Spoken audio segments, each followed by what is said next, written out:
આજે દેશના પાર્લામેન્ટમાં રાષ્ટ્રપતિજીનું સંબોધન હતું, જેમાં પૂરા છેલ્લા 10 વર્ષમાં જે ભારત સરકારે નરેન્દ્ર મોદી સાહેબની અધ્યક્ષતામાં જે વિકાસની હરણફરણ કરી છે અને આવનારા 10 વર્ષમાં પણ ભારત કઈ રીતે વિશ્વગુરુ તરફ બની રહ્યો છે એની પણ રૂપરેખા જ્યારે દ્રૌપદી મુર્મુજીએ પૂરા રાષ્ટ્રની સામે મૂકી અને સરસ રીતે પૂરા દેશના લોકોએ એને વધાવી છે, પણ છતાં પણ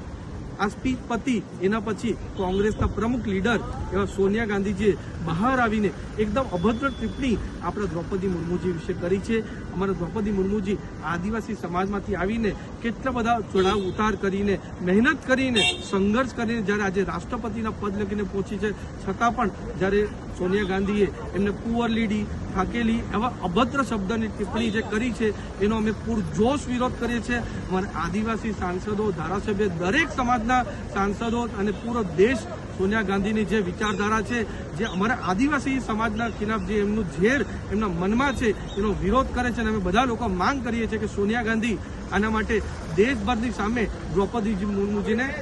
માફી માંગે અને પૂરા દેશને પણ માફી માંગે કે આવું અમારા આદિવાસી સમાજનું ઇન્સલ્ટ અને અપમાન અમે કોઈ પણ દિવસ સહેવાના નથી.